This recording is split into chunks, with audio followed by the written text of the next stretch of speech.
여러분, 제가 오늘 제목을 거창하게 끝까지 기독교인으로 살라 이렇게 정했습니다. 이 의미가 너무도 우리 안에서 해석되어지기가 힘든 그런 내용이기도 합니다만은, 과연 어떻게 하는 것이 끝까지 기독교인으로 사는 것이냐라고 하는 것을 미리 좀 말씀을 드리면, 지금까지 12장 1절에서 13절까지는 형제 내지는 성도, 지체 이런 말로 교회 안에서 우리가 당연히 사랑하고 가깝게 섬기고 교제하는 사람들을 대상으로 주어진 말씀이라고 생각이 되어집니다. 신학적인 논란은 있습니다. 논란이 무엇인지는 설교를 진행하면서 잠깐 언급을 해드릴 텐데요. 14절에서 21절까지는 교회 안이 아니라 교회 밖으로 봅니다. 외부로부터 오는 물리적인 박해나 혹은 아픔에 대해서, 악에 대해서 어떻게 대응할 거냐, 응전할 거냐.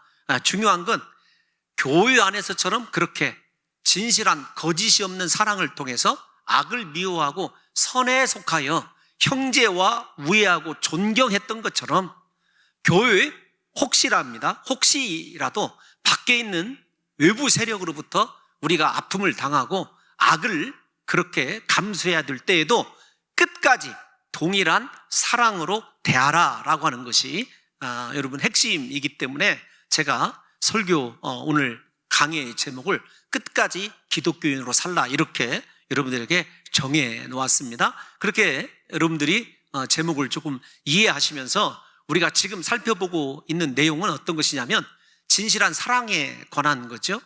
형제를 사랑하고 우애하고 존경하는 것이 얼마나 중요한지, 예수 그리스도를 섬기는 것보다 우선하고 있다. 그래서 제가 어떻게 표현을 해드렸냐면, 형제 사랑이 열차라고 한다면, 교회가 열차에 비유한다면 맨 앞에서 모든 차량을 이끌고 가는 기관차와 같다 이렇게 말씀을 드렸어요. 그만큼 중요합니다. 기관차인 형제 사랑이 멈춰버리면 아무리 탁월한 능력과 달란트를 가지고 주님을 섬긴다 할지라도 그거 무용지물입니다. 일단 그렇게 사랑의 중요성을 우리가 알고 실천하고 난 이후에 주님을 섬길 때 부지런해야 된다. 게으르지 말고 열심을 품으라. 지난 시간에 열심을 품으라는 단어를, 여러분, 사람의 열심이 아니다, 사람은 변덕이 있다, 한계가 있다, 여러분들에게 이렇게 말씀을 드렸어요. 열심을 품으라 라고 하는 단어는 성령이 끓어오르는 것 같이, 성령의 능력으로만 변치 않는, 변함이 없는, 요람된 표현이지만 변덕스럽지 않는 섬김을 끝까지 진행할 수 있기 때문에, 주님을 섬기기 위해서 우리에게 필요한 건 성령의 충만함, 그리고 성령이 우리 안에서 내 모든 사역을 이끌고 지배할 수 있도록 성령 하나님께 모든 것을 맡겨드리는 것입니다. 그렇게 형제를 사랑하고 주님을 열심을 품고 부지런히 섬기기 위해서 필요한 덕이 4가지가 있어요. 3가지는 내 내면의 덕이고, 1가지는 외면으로 반드시 드러나야 될 덕이다 이렇게 말씀을 드렸습니다. 3가지 덕이 어떤 것이냐면, 소망 중에 즐거워하라, 그 다음에 환난 중에 참으라, 2번째가, 3번째가 어떤 거냐면 기도에 항상 힘쓰라 라는 거예요. 그런데 여러분, 이 3가지를 곰곰이 생각해 보면 그거 다 하나님과의 사랑의 관계, 거짓이 없는 사랑의 관계에서 나오는 덕목임을 알 수가 있습니다. 하나님을 사랑하고 그 사랑이 여러분 충만한 사람은 어떤 경우에든지 즐거워할 수가 있습니다. 여러분 다 해보셨겠지만, 우리 신혼 때 사랑해서 결혼하고 그냥 젓가락, 숟가락, 밥그릇 딱 2개씩만 가지고 살아갈 때도 고생으로 여겨지지 않지 않습니까? 미래에 대한, 이 사람하고 함께라고 한다면 소망이 있기 때문에 그런 거예요. 제가 비유를 조금 이렇게 잘못 드리는 것 같지만, 하나님에 대한 사랑, 그분과의 관계가 밀접한 사람은 주님을 다시 만나고 하나님 나라에 대한 소망이 있기 때문에 여러분 어떤 상황에서도 즐거워할 수 있는 거죠. 또 하나, 환난 중에 참는 것도 마찬가지 아니겠습니까? 사랑하면 참게 되어 있어요. 그래서 사랑은 언제나 오래 참고, 사랑은 모든 것을 견디고 참느니라. 여러분, 이렇게 여러분들에게 사랑에 대해서 말씀을 드렸습니다. 기도 항상 힘쓰는 것도 마찬가지죠.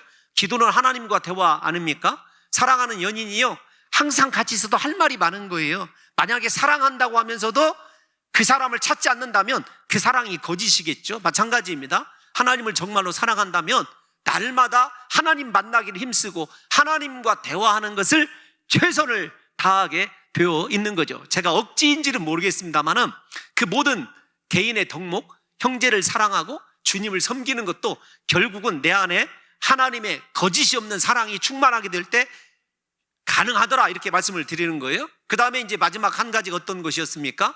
외적으로 여러분 앞에서 얘기한 소망 중에 즐거워하고 환난 중에 참으며 기도에 항상 힘쓰는 건 제가 지난 시간에 원색적으로 말씀을 드렸어요. 돈 안 들어갑니다. 그러나 마지막 여러분 성도들의 쓸 것을 공급하고 그 다음에 손님을 대접하는 것은 물질이 필요하다. 마지막 지갑까지 회개하고 물질까지 깨트리게 되었을 때 그 사람 진정한 하나님의 사랑에 사로잡힌 사람이고 형제와 성도를 사랑할 수 있는 사람이며 그리스도의 머리 든 지체를 이룰 수 있는 사람이다, 이렇게 말씀을 드렸어요. 이제 오늘은 앞에서 설명드린 대로 약간의 논란이 있습니다. 어떤 거냐면 나를 박해하는 자가 과연 정말로 외부의 사람들이냐 혹은 내부에서 신앙생활할 때 나에게 박해하는 사람이냐라고 하는 여러분 조금 애매모호한 그런 갈등이 있습니다만 저는 그것이 문제가 안 된다고 생각해요. 왜냐하면 외부의 사람이든지 혹시 내가 선하게 하나님 일 열심히 하고 있는데 나를 시기해서 나를 박해하는 사람이든지 그것이 중요한 게 아닙니다. 그 상황이 중요한 것이 아니라 외부의 사람이 나를 힘들게 하든지 교회 안의 사람이 나를 시험에 들게 하든지 내가 그 사람을 축복할 수 있느냐, 이게 중요한 문제예요. 그러니까 여러분 괜히 신학자들의 논란에 우리가 휩쓸릴 것이 아니라 이것만 생각하면 됩니다. 나는 어떤 경우에서도 어떤 상황에 대해서도 나에게 아픔과 고통을 주는 그 사람을 축복할 수 있는 거짓이 없는 하나님의 사랑에 속하여서 진실로 악을 미워하는 그런 삶을 살아가고 있느냐라는 거죠. 다음 시간에 살펴볼 17절 말씀을 혹시 미리 띄워놔 주시면 그런 거예요. 악을 악으로 갚지 말고 선을 도모하라, 모든 사람에게. 여러분 이게 다음 주에도 똑같은 패턴으로 반복이 되는 거예요. 박해하는 자를 축복하라는 말씀과 악을 아무에게도 악으로 갚지 말아라, 모든 사람들과 선을, 여러분 모든 사람 앞에서 선을 도모하라, 이 말씀을 좀 생각해 보면 다시요, 상황이 문제가 아닙니다. 어떤 사람이냐가 문제가 아니라 내가 어떤 사람이든지 축복하고 있는가, 어떤 일에 대해서든지 그 일이 악한 일이라 할지라도 나는 그것을 선으로 갚으려고 하고 선을 도모하는 인생이냐, 이것이 여러분 어떻게 보면 네 안에 정말 영원한 진리와 함께하고 기뻐하는 사랑으로 내 안에 채워진 사람이냐라고 하는 것과 조금 더 시각을 넓혀보면 너 몸을 하나님 앞에 12장 1절 얘기하는 거예요.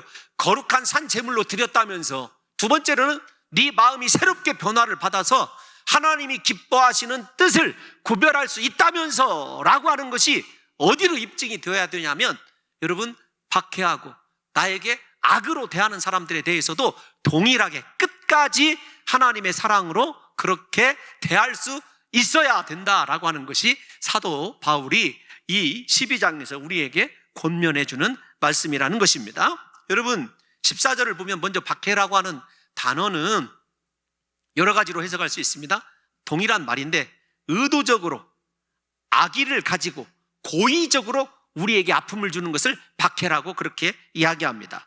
여러분 이렇게 생각해 보세요. 초대교회 성도들은 박해 때문에 가정도 포기해야 했고 안락한 평화로운 삶도 때로는 생명도 포기해야 했습니다. 이렇게 의도적이고 고의적으로 악의를 품고 그들을 핍박하고 가정을 깨뜨리고 직장을 빼앗아버리고 모든 물건을 그대로 놔둔 채 로마로부터 추방당해야 되는 그 순간에도 자신들을 박해하는 그 사람들에 대해서 어떻게 해야 되냐면 축복하라, 이렇게 성경이 말씀하고 있다는 것입니다. 여러분 인간은 자신을 박해하는 사람을 본능적으로 증오하고 미워하게 되어 있습니다. 여러분 우리 박해받는 사람들에게서 나타나는 일반적인 대응 방법이 어떤 것이죠?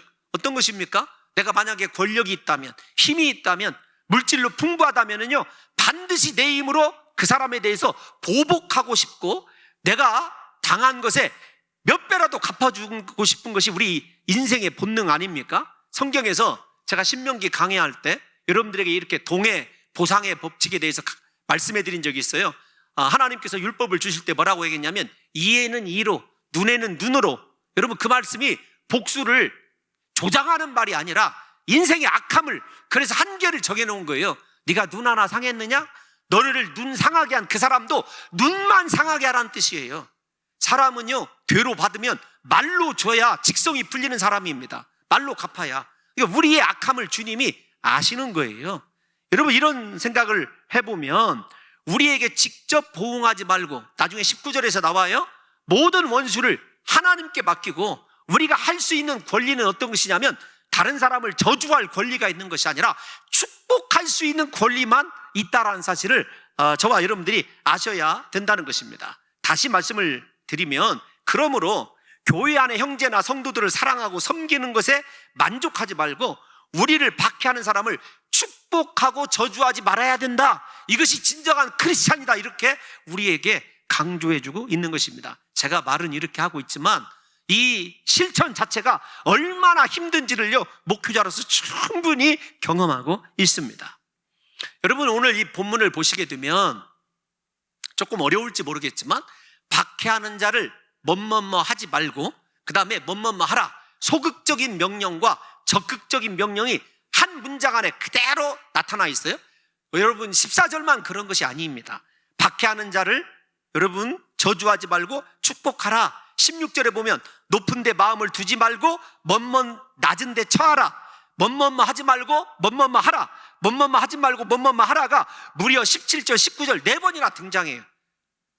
이렇게 소극적인 명령 뭐뭐뭐 하지 말고 뭐뭐뭐 하라라고 하는 적극적인 명령이 주어지는 이유는 강조이자 반드시 해야 된다는 말씀이거든요.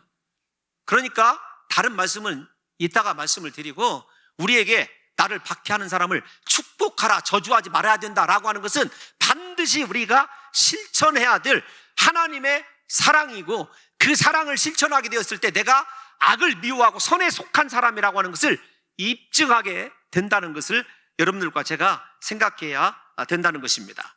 박해하는 사람에게 저주 대신에 축복을 하는 사람이 악을 미워하고 선에 속한 사람이라는 것을 아셔야 돼요. 진리와 함께 사랑 안에 머무는 사람에게는 앞에서 말씀드린 대로 내가 진리와 함께 사랑 안에 머문다라고 하는 사람은 저주가 있을 수가 없죠. 사랑인 축복만, 기도만 있을 뿐이라는 것입니다. 박해하는 사람을 축복하기 위해서는요, 우리에게 주어지는 박해의 원인, 이유를 좀 알아야 됩니다. 성경적으로 한 군데를 먼저 살펴볼게요. 디모데후서 3장 12절 한번 읽어보겠습니다. 시작. 무릇 그리스도 예수 안에서 경건하게 살고자 하는 자는 박해를 받으리라. 아멘.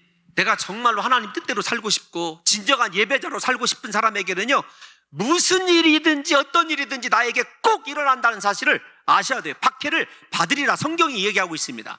두 가지입니다. 나에게 내가 죄송한 표현이지만 아무렇게나 신앙생활에도 박해가 일어나지 않는다. 마귀는요, 절대로 자기 식구 손대지 않아요. 하나님의 식구만 손대서 어떻게든지 자기 사람 만들려고 하는 것이거든요. 또 하나, 우리 집에는 절대 박해가 없다. 적어도 제가 생각할 때 그렇습니다. 신학적이지 않지만 신앙적으로 이렇게 생각을 해요. 믿음의 선대들이 정말 온갖 고통을 다 받아서 정말로 말씀 위에다가 튼튼하게 그 가정을 세워두면 원수 마귀가 손을 대지 않더라고요. 아마 그런 경우일 거예요. 제가 이렇게 신앙적인 제 주관적인 이야기를 드리는 이유가 어디에 있냐면, 대부분의 사람들이 신앙생활 잘해보고 말씀대로 살려고 노력하면은요, 반드시 그러지 못하도록 여러 가지 일들이 나에게 일어날 수 있다는 사실을 명심하셔야 돼요. 그래서 경건하게 살려고 하는 사람에게 일반적으로 박해가 주어진다는 것을 잊지 말아야 됩니다. 여러분, 이렇게 디모데 후서에서 사도 바울이 그렇게만 이야기했느냐? 또 다른 사람들을 우리가 성경에서 찾아보면 제가 좀 대표적으로 생각하는 것이 누구냐면 다윗입니다. 다윗이 사울에게 얼마나 많은 박해를 당했습니까? 그럼에도 불구하고 동굴에서 2번 죽일 수 있는 기회를 하나님께 맡기고 그의 사울을 죽이지 않죠. 하나님께서 기름 부음 받은 자를, 하나님께 기름 부음 받은 자를 내가 어떻게 손댈 수 있느냐? 한 번은 또 여러분 전쟁 중에 죽일 수 있었음에도 불구하고 죽이지 않습니다. 하나님께 맡기죠. 왜? 그러면 제가 생각해 봤어요. 하나님이 다윗을 기름을 부어 주셨으면 다윗을 어떻게든지 이렇게 왕이 되도록 만들어 주셔야 되는데 하나님께서는 오히려 박해받게 했어요. 끝까지 고난받게 했습니다. 제가 그것을 통해서 깨달은 것이 어떤 것이냐면 하나님은 다윗을 왕으로 만들고 싶기보다는 이스라엘의 목자, 모든 사람의 허물과 아픔까지도 덮어주고 목자가 양을 돌보듯이 그렇게 섬기는 목자 되기를 원하신 거예요. 우리가 신앙생활에서 좀 착각하는 것이 어떤 것이냐면 우리 기독교인들이 왕이 되고 싶어 해요. 하나님께서 지혜 주시고 능력 주시고 축복 주시면 마음껏 권세를 좀 떨쳐보고 그것이 하나님의 영광이라고 생각하는 경우가 허다합니다. 중요한 것은 하나님께서 진짜 사랑하시고 하나님의 뜻을 섬기기, 하나님 뜻대로 살아가기를 원하는 사람들은요, 하나님의 목자의 심정 알기를 원하셔요. 그래서 붙여준 것이 어떤 것이냐면 우리를 괴롭게 하고 힘들게 하고 박해하는 사람이 아주 가까이 가정에서부터 시작해서 교회 공동체, 멀리 직장에서 등등등 어디 가든지 나를 힘들게 하는 사람이 있다라는 사실을 자연스럽게 받아들이셔야 됩니다. 내가 예수 믿으면서도 요즘 아이들의 말로 인싸다, 어디 가든지 인싸다. 여러분, 그런 사람 좀 문제가 있는 거예요. 그 속에 무엇이 없냐면 경건함이 없어요. 하나님의 선하신 뜻, 정말로 하나님의 우리를 죄인까지도 사랑하시는 목자의 심정을 보여주시면서 하나님이 원하시는 마음이 합한 신앙생활을 하기를 원하는 사람에게는요, 어디 가든지 박해가 있는 것을 당연하게 여겨야 된다는 것입니다. 이거 예수님께서는 어떻게 말씀을 하셨냐면 마태복음 5장 10절에서 12절, 잘 아는 말씀이지만 다시 읽어보겠습니다. 시작. 의를 위하여 박해를 받은 자는 복이 있나니 천국이 그들의 것임이라. 나로 말미암아 너희를 욕하고 박해하고 거짓으로 너희를 거슬러 모든 악한 말을 할 때에는 너희에게 복이 있나니 기뻐하고 즐거워하라. 하늘에서 너희의 상이 큼이라. 너희 전에 있던 선지자들도 이같이 박해하였느니라. 아멘. 여러분, 두 가지예요. 박해는 항상 있습니다. 두 번째, 내가 애매히 박해받는 것, 고난받는 것 반드시 하늘에서 상으로 갚아주실 줄로 믿습니다. 두 가지예요. 하늘에서 상으로 박해가 바꿔진다는 것. 또 하나, 마지막 어떤 것이냐면 선지자들도 정말로 하나님이 쓰시는 사람들 전부가 다 그렇게 박해받았다는 거예요. 그러니까 여러분, 박해받는 것을 이상히 여기지 마십시오. 오히려 박해받는 동안에 다시요, 하나님의 성품을 배울 수 있고 내가 세상의 권력으로 나가서는 왕이 아니라 진정한 목자이신 예수님 닮은 삶을 공동체 안에서 살아낼 수 있는 근거가 어떤 것이냐면 박해를 통해서 내가 만들어져 가고 다듬어져 간다는 것에 있다는 것을 잊지 마시고, 박해 받으셨을 때 원망하고 저주하고 그렇게 악을 악으로 갚는 것은요, 우리가 하나님의 교육 안에서 오히려 잘못된 그릇된 반응을 나타내는 것임을 잊지 마시고, 오늘부터 우리 사랑하는 성도 여러분들과 제가 우리를 힘들게 하고 또 우리를 어렵게 하는 그 사람을 축복하는 삶을 살았으면 좋겠어요. 제가 이 말씀을 해석을 하면서 이건 아주 자기적인 해석이에요. 작위적인 해석인데 어떤 거냐면 하나님이 너 마음으로도 미워하지 말라 이렇게 하신 것이 얼마나 감사한지 몰라요. 그럼 저 못 살았어요, 신앙생활. 어떻게 우리를 힘들게 하는 사람을 마음에서 미워도 하지 말아라, 예를 들어서 얘기하는 거예요. 다행히 입으로 축복만 하래요. 그것도 참 사실 하나님께서 우리에게 혼자 생각하는 거예요. 우리의 짐을 가볍게 해주신 거예요. 속은 끓고 속은 강력히 그 사람이 잘못되기를 원하지만 축복하는 거예요. 제가 일부 때는 조금 적나라하게 말씀드렸거든요. 저도 지금은 아닙니다만 옛날 힘들게 하는 사람에게 이렇게 축복했습니다. 하나님, 저 사람 늙어 죽게 해주세요. 하나님, 저 사람 복 받아 죽게 해주세요. 여러분, 건강하게 늙어서 죽어야죠. 입으로 축복하는 거, 여러분 그거 힘들지만 사실은 그렇게 축복, 방금은 농담이었고요. 한번 해봤어요. 성경 말씀을 그대로 가지고 하나님, 저 사람 때문에 너무 힘든데 하나님이 어떻게 할까요?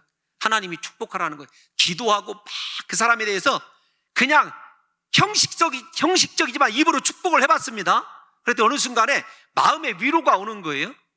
마음의 위로가 오는데 좀 웃기게 좀 표현을 해보면 그런 거예요. 마음에 어떤 생각이 드냐면, 야, 너 좀 한다, 그만하면 성숙했다 라고 하는 스스로 이렇게 좀 대견해하는 마음이 제 속에서 생겨나더라고요.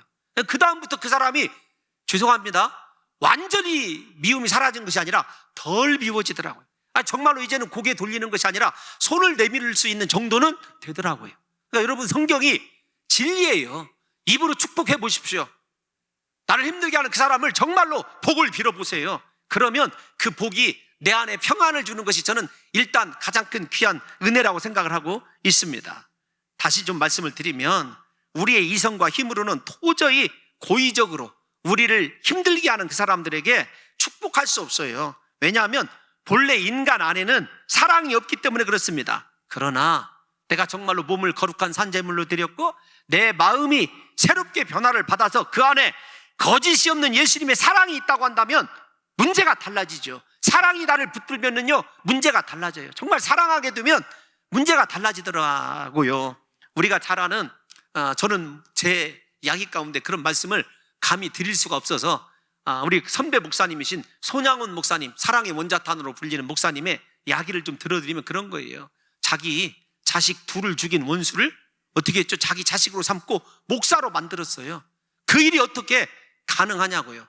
저를 힘들게 하는 건 그건 어느 정도 감당할 수 있어요. 그런데 저만 그런지는 모르겠습니다만 우리 자녀가 너무 힘들다, 고통스럽다, 여러분 그렇다고 한다면 그건 이게 몸서려 치지고 어떤 식으로도 그거 해결하고 싶고 갚아주고 싶은 것이 부모의 마음 아닙니까? 그런데 손양원 목사님, 예수님의 사랑에 붙들리고 자신의 몸과 마음을 하나님께 온전히 거룩한 산제물로 드린 사람답게 원수를 자식으로 품고 사랑하고 그렇게 목회자로 만든 것을 생각해 보십시오. 사랑하는 성도 여러분, 거짓이 없는 예수님의 사랑에 사로잡혀야만은, 내 안에 진리와 함께 기뻐하는 진정한 사랑이 있을 때에만 이렇게 박해자를 축복할 수 있다는 것입니다. 15절 말씀을 보게 되면 우리에게 공감이 얼마나 중요한지를 아셔야 됩니다. 요즘 젊은이들이 가장 중요하게 생각하는 것이 어떤 것인 줄 아십니까? 상대방, 만나고 싶은 사람의 이 능력 가운데 공감의 능력을 제1 능력으로 그렇게 꼽고 있어요. 15절 말씀을 보면 즐거워하는 자들과 함께 즐거워하고 우는 자들과 함께 울라. 중요한 단어는 함께라는 말이에요. 신앙생활할 때 가장 위험한 것이 어떤 것이냐면 함께하지 못하는 것이 위험이에요.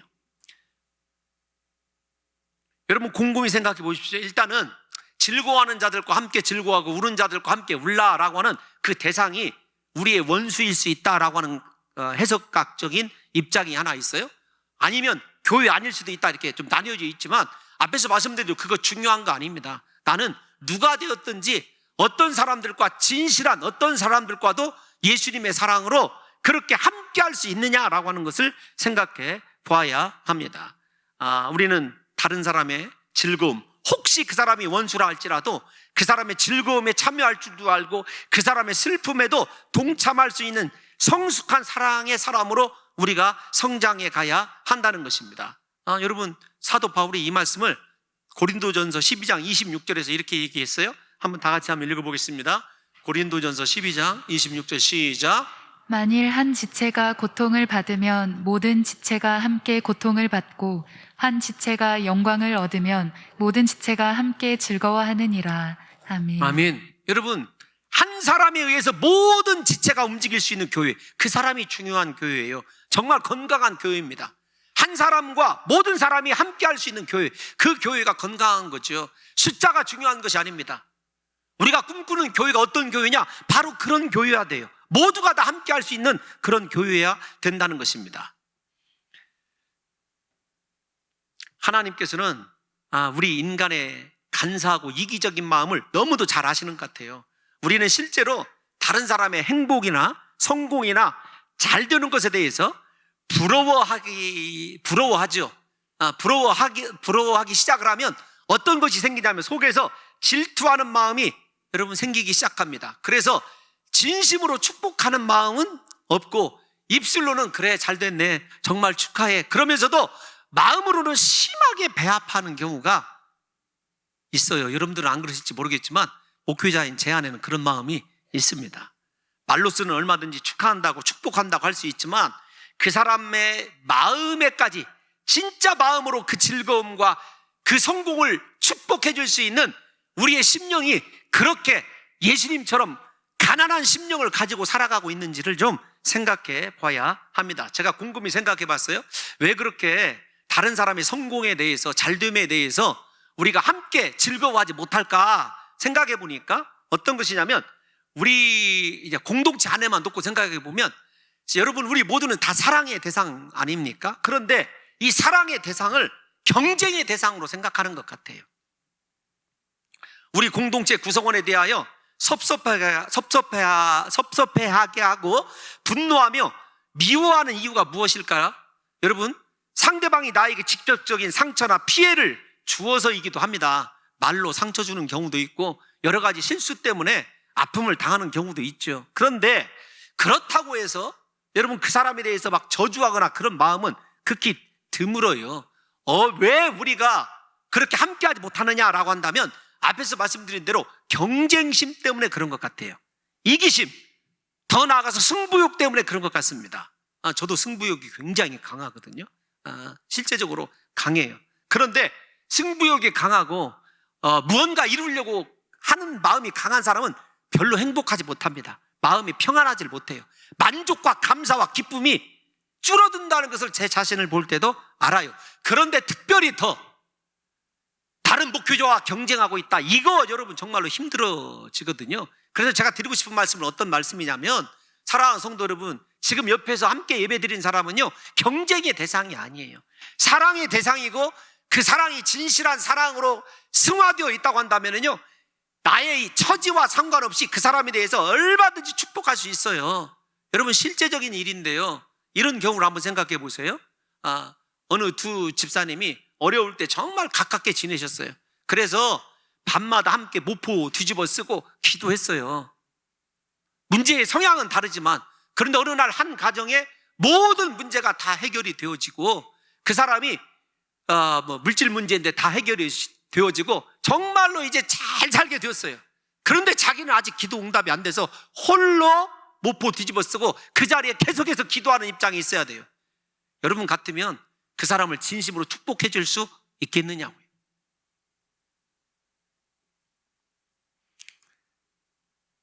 사랑하는 성도 여러분, 우리 안에 경쟁심과 이기적인 이 마음 때문에 다른 사람의 행복에 대해서 진심으로 즐거워하지 못한다는 것을 아셔야 돼요. 그래서 우리의 심령이 예수님 닮아서 아주 가난해져야 됩니다.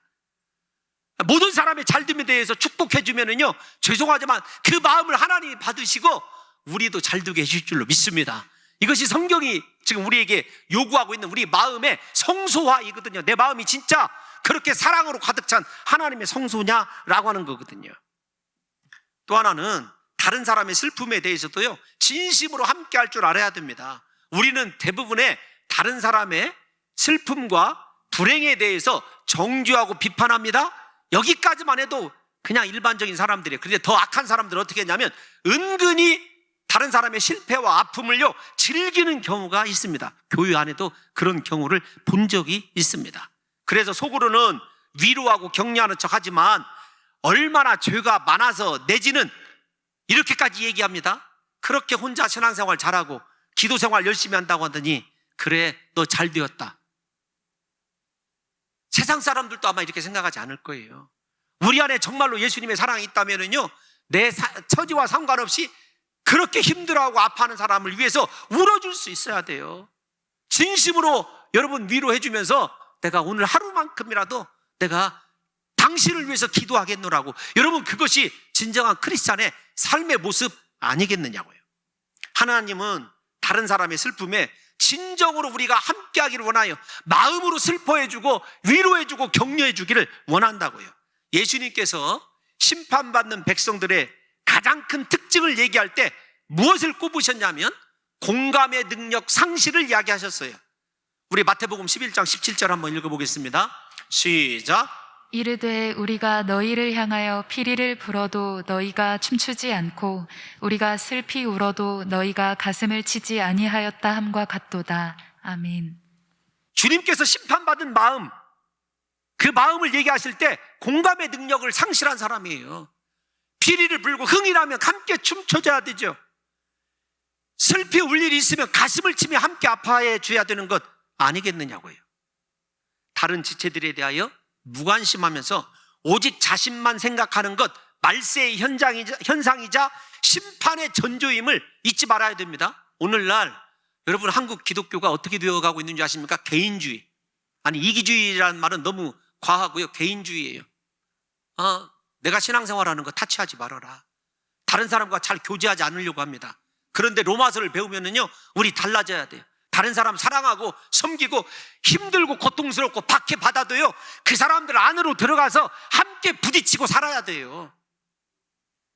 앞에서 말씀드린 대로 나를 박해하고 저주하는 사람을 본능적으로 피하거나 그 시험에서 벗어나게끔 노력하는 것이 아니라 우리가 축복하는 마음을 가질 때까지 우리의 아픔을 아시는 하나님 붙들고 다른 사람과 함께 할 수 있는 공감의 능력이 있어야 된다는 것입니다. 예수님은 이 땅에 계실 때 가난한 자, 낮은 자, 불쌍한 자들과 함께 울고 함께 즐거워하셨어요. 세리들과 함께 하셨고, 죄송합니다, 창기들과도 함께 하셨고, 바리새인들과도 함께 하셨어요.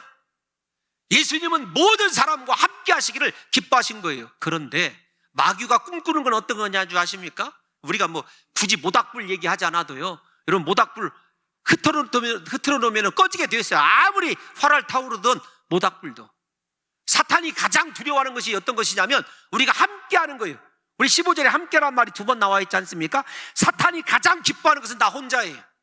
나는 성격상 다른 사람들과 못 어울려. 여러분, 위험한 거예요. 영적인 도전, 사탄의 먹잇감 되는 지름길이 바로 혼자 신앙생활을 하겠다고 생각하는 것입니다. 예수님이 우리에게 약속해 주신 말씀이 어떤 말이에요? 부활하셔서 승천하실 때 내가 너희와 항상 함께 있으리란 말씀 아닙니까? 예수님 우리와 항상 함께 하시면서 우리에게 하나 된 지체, 교회를 이루라고 그렇게 말씀하시는데, 예수님이 나와는 함께 하시기를 원하면서 나는 다른 지체와 함께하는 것을 원하지 않는다면 그거 모순 아니냐고요. 예수님처럼 우리의 마음과 눈이 낮은 곳을 향할 때 그곳에 계신 하나님을 만날 수 있는 거예요. 이거 연결되어 있는 말씀입니다. 다음 16절과 우리는 언제나 함께 할 수 있는 마음, 특별히 나보다 더 못한 자들과 낮은 자들과 함께 할 수 있는 마음이 우리 안에 있어야 된다는 것입니다. 이제 마지막 16절 한 번만 읽어볼까요? 16절 시작. 서로 마음을 같이 하며 높은 데 마음을 두지 말고 도리어 낮은 데 처하며 스스로 지혜 있는 채 하지 말라. 아멘. 여러분, 중요한 게 뭐냐면 혼자 신앙생활을 할 수 있다고 생각하는 사람이 스스로 지혜 있다고 생각하는 거예요. 아닙니다. 서로의 마음을 같이 하는 것, 이것이 하나님의 명령입니다. 왜 같이 하라고 했겠어요? 같이 할 수 없기 때문에 그렇죠. 여러분, 저 가깝게 지내는 목사님들과도요, 마음이 맞지 않을 때가 참 많이 있어요. 아니, 다른 목사님 예를 들을 것이 아니라 그토록 사랑해서 결혼한 여인과도 마음이 맞지 않을 때가 있어요. 여러분, 아니던가요? 그런데 사랑한다면 어떻게 해야 돼요? 맞춰줘야 돼요. 그것이 진리에서 벗어나지 않는다면, 거짓이 아니라고 한다면 맞춰줘야 되는 것 아니냐고요. 16절 말씀은 한마디로 얘기할 수 있습니다. 명령형은 4개의 명령형으로 되어 있지만 너 교만하지 말아라, 겸손하라. 다른 사람과 붙어 있을 때 내가 살 수 있다라고 생각하는 그 겸손한 마음을 가져야 된다는 것입니다. 우리 잘 알고 있죠? 고린도전서 13장에서 사랑은 언제나 오래 참고 온유하고 사랑은 교만하지 아니하며예요. 교만하면 절대로 한 몸을 이룰 수 없습니다. 우리는 겉으로는 겸손한 척하고 좋은 사람인 척 가장하지만 다른 사람보다 높이기를 원하고 은근히 다른 사람을 무시하는 경향이 우리 안에 있을 수 있어요. 교만한 사람의 특징이 무엇인 줄 아십니까? 사랑을 모른다는 거예요. 사랑을 줄 줄도 모르고 받을 줄도 몰라요. 성 어거스틴의 유명한 말이 있습니다. 교만은 천사를 마귀로 만들었다. 그러나 겸손은 사람을 천사로 만든다. 우리가 겸손할 때 정말로 하나님 기뻐하시는 인생을 살아갈 수 있는 것입니다. 우리 모두가 스스로를 낮추며 겸손할 때 이웃과 더불어서 마음까지 하나 되는 진정한 한 몸을 이룰 수 있는 것이죠. 교회는 세상의 질서나 법칙으로부터 자유로워야 됩니다. 세상의 질서나 법칙으로 교회를 재단해서는 안 돼요. 왜냐하면 우리 모두는 예수 그리스도 은혜 안에서 주어지는 은사로 서로를 섬기도록 되어 있어요. 12장을 읽어보십시오. 내 안에 있는 은사로 서로를 섬기도록 되어 있어요. 그래서 혼자 있는 사람은 섬기기를 거부하는 것이고 다른 사람과 교제가 이루어지지 않음을 통해서 스스로 지혜 있다고 생각하는 사람입니다. 여러분, 교회는 부자와 가난한 자가 함께 봉사하고 존귀한 자, 비천한 자가 함께 기도하고 힘 있는 자와 연약한 자가 함께 찬송하는 곳이, 예배하는 곳이 교회 아닙니까? 그러므로 여러분, 내 자신을 포기해야 돼요. 내 스스로를 내려놓아야 됩니다. 내 생각과 아집을 버릴 줄 알아야 돼요. 겸손으로 허리를 동이고 모든 사람에게 순종하는 자세를 갖게 될 때, 다른 사람이 나와 틀려도 그 사람에게 맞춰줄 수 있는 섬김의 도를 갖게 되었을 때, 우리가 진정한 그리스도의 거짓이 없는 사랑을 깨닫고 그 사랑 안에서 살아가는 사람이라고 이야기할 수 있는 것입니다. 예수님이, 여러분, 마지막 십자가를 지시기 전에 요한복음에서 대제사장 기도를 드렸을 때 제자들에게 원하는 것 딱 한 가지입니다. 무엇인 줄 아십니까? 하나됨이에요. 하나됨. 저 어제 우리 장로님들과 토요일에 당회를 좀 했습니다. 장로님들과 가장 강조한 것이 어떤 건지 아십니까? 하나됨. 다음에 차기 장로님을 세울 때 어떤 사람이 하나 될 거냐? 우리와 하나 될 수 있는 사람이 누구냐? 능력 아닙니다. 재산 아닙니다. 신앙의 캐리어가 아닙니다. 요한복음 17장 21절 한번 읽어볼까요? 시작. 아버지여, 아버지께서 내 안에, 내가 아버지 안에 있는 것 같이 그들도 다 하나가 되어 우리 안에 있게 하사 세상으로 아버지께서 나를 보내신 것을 믿게 하옵소서. 아멘. 제가 요한복음 강의할 때 여러분들에게 설명해 드리는데요, 잠시 잘 보십시오. 우리의 하나됨의 기준이 어디냐면 하나님의 하나됨 정도예요. 뿐만 아닙니다. 우리가 하나 되었을 때 예수님 안에 있는 거예요. 하나 될 줄 모르는 사람에게 예수님 안에 있다, 천만의 말씀이에요. 예수님 안에 있는 사람은 하나됨을 자동적으로 이룰 수 있는 거예요. 저 말씀을 보게 되면. 부디 또 하나 있습니다. 세상으로 아버지께서 나를 보내신 것을 믿게 하옵소서. 우리가 전도하고 선교하는 것으로 세상이 예수를 믿는다고 착각하지 마십시오. 세상은요, 우리가 하나 되어서 그리스도 예수 안에서 살아가는 그 모습을 보고 예수님께서 하나님으로부터 보낸받은 구원자라는 사실을 믿게 되어 있어요. 하나됨이 이만큼 중요합니다. 여러분이 잘 생각해 보세요. 여러분들이 섬겼던 교회 안에서 싸우고 다투는 것 때문에 여러분들이 상처받고 피해받고 아픔을 여러분 많이 경험해 보신 분들도 있어요. 우리 성도님들 가운데. 교회가 하나 되지 못하면요, 얼마나 성도가 불행해지는지 몰라요.